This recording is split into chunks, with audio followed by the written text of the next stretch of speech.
Fala pessoal, tudo bem? Tá começando aqui mais um vídeo do canal. Dessa vez eu volto para falar sobre a Eurocopa, sobre futebol. Mas antes de começar o vídeo, peço para você deixar seu like aqui, se inscreve no canal, deixa o seu comentário, me ajude a chegar aos 500 inscritos. Estamos no caminho, falta um pouco ainda, mas conto com a ajuda de vocês.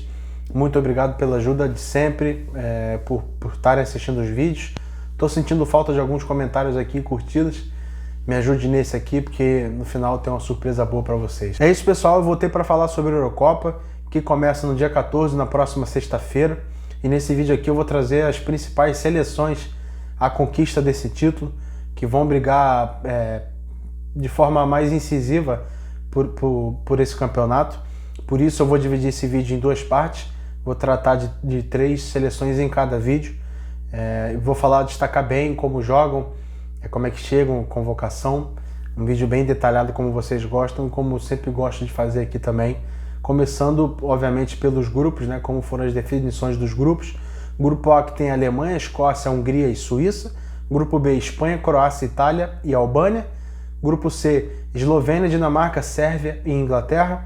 Grupo D, Polônia, Holanda, Áustria e França. Grupo E, Bélgica, Eslováquia, Romênia e Ucrânia. E grupo F, Turquia, Geórgia, Portugal e República Tcheca. Eu achei os grupos de certa forma equilibrados. É claro, sempre um grupo vai ficar mais forte que o outro, mas a maioria dos grupos tem ao menos uma seleção muito forte e alguns grupos, obviamente, com 2 seleções. E é o que eu destaco no grupo B, que tem principalmente Espanha, Croácia e Itália como grupo da morte, né, como seleções mais fortes. E eu vou começar a fazer as análises aqui a partir das melhores seleções por ordem alfabética. E começando pela anfitriã do torneio, a seleção tradicional da Alemanha, que é juntamente com a Espanha os maiores vencedores do torneio, 3 títulos para cada. No caso a Alemanha, 72, 80 e 96, então tem um tempo que não ganha, 28 anos. Nessa Euro eles chegam como uma das fortes candidatas, não é à toa que ela está aqui nesse vídeo, com um elenco que está sendo renovado, que acho que fez péssimas Copas do Mundo e de fato isso liga um sinal de alerta, mas tem o Toni Kroos voltando para o seu último torneio, né, como jogador profissional, ele que tinha se aposentado da seleção. E como eu falei, esse peso de estar desde 96 sem ganhar, e a última vez que chegou à final foi 2008 e perdeu, obviamente, tem um peso maior também por estar jogando em casa, faz com que a Alemanha, com ótimos jogadores, chegue forte para tentar ganhar a Eurocopa. Sobre a escalação, sobre como joga o time, algumas análises, a Alemanha tem ótimos nomes novos, jogadores que vêm crescendo. Tem algumas dúvidas na escalação. Primeiro vou mostrar os convocados pelo Nagelsmann, técnico muito jovem. Eu acho, primeiro, um elenco muito promissor. Você vai ver na tela aí a convocação, e tem joias que estão crescendo, têm melhorado, veteranos que chegam nos seus últimos jogos, né, seus últimos torneios. Eu destaco o Neuer como goleiro, o Kroos, o Gundogan, o Wirtz e o Musiala. O Wirtz e o Musiala da nova geração, 2 jogadores muito importantes, que tem tudo para ter ainda mais destaque nessa Euro. Também destaco nomes importantes, mas esses que ficaram de fora por parte da Alemanha na Eurocopa: o Hummels, o Goretzka e o Gnabry. Aqui tem algumas explicações, né? O Hummels por questões técnicas, o Goretzka por lesão e o Gnabry também por lesão. Mas falando um pouco da seleção, de como joga, o time geralmente joga no 4-2-3-1, e essa seleção, ela tenta buscar um equilíbrio, inclusive precisa desse equilíbrio. As Copas do Mundo que foram ruins, a de 18 e 22, escancararam um momento péssimo do futebol alemão, principalmente no modo de jogar, times ofensivamente até construindo, mas pecando muito na defesa. E isso é uma característica que o Nagelsmann vem tentando mudar, essas características. Eu vejo um time mais leve na frente, eu vejo o time sem essa referência no ataque, e a gente vai ver um jogo muito por dentro, com Kroos, Gundogan, Wirtz, Musiala, e o próprio Havertz também. Então o Musiala e o Wirtz como esses pontas, né, nesse 4-2-3-1, mas são jogadores que tem característica puxar para dentro o jogo. Então a gente vai ver um jogo realmente muito afunilado. Isso pode ser bom, pode ser ruim. Tem o próprio Havertz, que é um cara que também vai se juntar no meio. É um meio de campo, né? Um meio atacante, não é um centroavante. Mas, assim, de um modo geral, a Alemanha vai tentar controlar o jogo e terá que ser assim, porque senão pode sofrer, principalmente pela característica dos jogadores não tão defensivos assim, principalmente para tentar roubar a bola. Na minha concepção, falta um centroavante, falta um matador. Isso é um problema até mundial, de certa forma. Mas sim, para mim, a seleção da Alemanha é uma das favoritas, tanto por jogar em casa, tanto pelo que vem apresentando e vem melhorando, e o que pode apresentar também com essa nova direção. Não deve ter grandes dificuldades no grupo A, como eu falei, mas obviamente será líder e está pronta para passar para a próxima fase, que é o que os alemães esperam e obviamente vem tentando brigar por esse título. Falando agora da Espanha, a Fúria chega também se reconstruindo de certa forma para essa Eurocopa e para as posteriores competições, fazendo uma mescla entre juventude e não tão jogadores experientes assim, tem que ter uma base bem com a idade boa, né, uma média boa de idade, e também vai ser muito interessante ver esse time jogando. É uma tricampeão, como eu falei, venceu em 64, 2008 e 2012. Então o que a gente fala desse passado recente é muito bom para a Fúria, que é um time que se notabilizou ao longo dos anos por ser uma equipe que sabe jogar futebol. Primeiro vou falar dos convocados pelo De La Fuente. Há quem diga que o elenco é fraco, você vai ver na tela alguns jogadores importantes. Eu discordo particularmente. Acho que obviamente não é a seleção de outrora, mas é uma seleção ainda muito boa, com peças individuais muito relevantes, principalmente para o futebol internacional. E para mim tem uma mescla interessante entre juventude e, como eu falei, não jogadores experientes, mas jogadores de uma idade boa ainda, né? Que está no auge físico. Nomes que eu destaco: Carvajal, Rodri, Pedri, Dani Olmo e Lamine Yamal. E nomes importantes de fora: Pedro Porro, Cubarsí, Gavi, Isco. E acredite se quiser, Isco jogou muito bem na temporada, se machucou, obviamente vai fazer falta nessa seleção. A equipe joga no 4-3-3 ou 4-2-3-1, e o que tem faltado para a seleção da Espanha ao longo das competições das Copas do Mundo que vem jogado é efetividade no terço final de jogo. Isso que vem chamando mais atenção e vem sendo o calcanhar de Aquiles da seleção.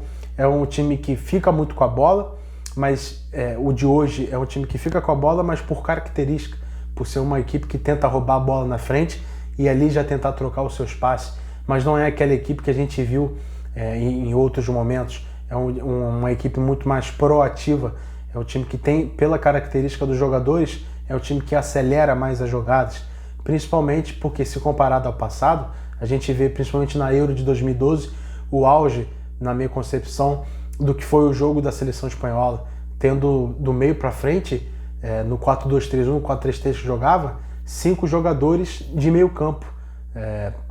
Então não tinha atacante no time. Então era um time que controlava muito bem o jogo. Dessa vez não. Tem jogadores, tem 2 pontas bem agudos que vão muito no mano a mano e tem um centroavante mesmo dentro da área. Então a gente vai ver um time, como eu falei, agudo e que vai partir para cima. Vai ter o Rodri como termômetro do time, é o cara desse meio campo, o volante, melhor camisa 5 do futebol mundial hoje, e tem o Yamal e o Nico Williams como desafogo, principalmente por esse duelo 1 contra 1 e com muita velocidade e, claro, muita habilidade. O Carvajal segue sendo uma das referências para o time depois de ótima temporada, inclusive temporada essa mais artilheira dele até aqui, com 7 gols. Mas tem coisas importantes a falar, principalmente no esquema e no time titular. A lateral esquerda ainda é uma dúvida, assim como o segundo homem do meio campo. Lateral esquerdo com algumas ausências, mas com o Grimaldo e o Cucurella como opções. Aqui o Cucurella é um cara um pouco mais defensivo em relação ao Grimaldo, e o Grimaldo um pouco mais ofensivo e meio campo também. Então são opções muito distintas e muito boas. E também o segundo homem de campo, podendo ser o Merino ou o Fabián Ruiz. Aqui característica um pouco mais diferente. O Fabián Ruiz é um cara que chega um pouco mais, tem qualidade no passe também. O Merino, um cara que chega um pouco menos, mas também pisa a área e tem mais qualidade no passe. Acredito que se encaixa melhor nesse jogo antigo da Espanha. O Morata segue sendo centroavante titular e uma das referências da equipe, apesar de toda a desconfiança por parte dele. Provavelmente a seleção da Espanha deve passar de fase, como eu falei, é um grupo muito enjoado, que conta com Itália e Croácia também tentando beliscar uma vaga para a segunda fase, mas na minha opinião passa em primeiro, porque é mais time, acho que está mais testado em relação às outras seleções. Agora, chegando e falando de seleção testada, vamos falar da França, que é a última aqui dessa análise desse vídeo. Uma das seleções mais badaladas dos últimos anos, que conta com um elenco estrelado. Em termos de nome, talvez é a melhor seleção do mundo. É bicampeão do torneio, 84 e 2000. Tem tempo que não faz uma gracinha na Eurocopa, né, França? Vou falar um pouco dos convocados do Didier Deschamps para a Euro. Como você vê aí na tela, é um baita elenco, é um time que dá para listar muitos jogadores top de linha hoje no cenário mundial. Destaco o Maignan, Théo Hernandez, Camavinga, Griezmann e Mbappé. Aqui serve para as outras seleções também que eu já falei. Destaquei 4, 5 jogadores no máximo, porque são seleções com muita gente boa. Então, se eu for falar de jogadores importantes e bons, eu vou listar praticamente todos os jogadores aqui, que não é o caso. A gente quer geralmente falar dos jogadores realmente que, de certa forma, são especialistas ou os melhores nas suas posições. Tanto que geralmente eu pego defesa, meio e ataque para listar aqui esses jogadores mais importantes. De nomes ausentes, tem o Benzema e Lucas Hernandes. Benzema, opção técnica, Lucas Hernandes, lesão. A França é uma seleção fortíssima, que já teve melhores jogadores no meio e jogadores também, de certa forma, mais protagonistas. É difícil falar como essa equipe vai ser taticamente, até por isso. O Deschamps, no início desse novo ciclo dele, principalmente visando essa Eurocopa e a Copa de 2026, começou com 3 zagueiros, mas logo depois ele voltou para uma linha de 4 e voltou para o seu usual 4-2-3-1. Acredito que, inclusive, essa deve ser a formação usada na Eurocopa. O que, de certa forma, me deixa preocupado nessa seleção é ver um time que joga com 4 atacantes, com Mbappé, Dembélé, Griezmann, Giroud ou Marcos Thuram. O que me deixa os volantes do time, de certa forma, com um trabalho ainda maior e, de certa forma, carregados até. É claro que o Griezmann é um cara que joga no meio também, principalmente na seleção, mas é um cara que não tem esse caguete tanto de voltar assim, apesar dele ajudar muito. Então, por mim, aí está a maior diferença em relação às últimas Franças. É uma seleção que vai ter o meio menos povoado. E isso, de certa forma, vai contra um pouco o que o Deschamps pensa. Porque nessa concepção de povoar o meio, foi o que o fez ganhar a Copa do Mundo de 2018, quando ele sacou o Dembélé pela esquerda e botou o Matuidi para fechar mais no meio e a parte na ponta esquerda, digamos assim. E ali ele praticamente teve a chave para conseguir ganhar a Copa do Mundo de 18. Então, para mim, é o que preocupa hoje, o funcionamento dessa equipe. Mbappé, dos melhores jogadores do mundo, candidato a melhor jogador da Euro e possível artilheiro. Apesar de boa temporada, na minha concepção, nos jogos grandes, ele falhou, ele foi mal. Isso é uma certa asterisca que fica nele, principalmente até pela última Euro ruim que ele fez. Provavelmente deve passar em primeiro no seu grupo D, alerta de bom jogo contra a Holanda, que é uma seleção para a gente ficar de olho também, mas para mim é uma das principais, se não a principal candidata a título. E aí, o que você achou desse vídeo? Tá torcendo para quem nessa Eurocopa? Deixa aqui o like, deixa aqui o seu like, deixa aqui o seu comentário. Quem que vai ganhar essa Euro? Mas dá muito like e muito comentário, principalmente para eu lançar a parte 2 desse vídeo, que vocês vão gostar também. E ficou muita qualidade igual esse aqui, tá bom? É isso, até o próximo vídeo e tamo junto.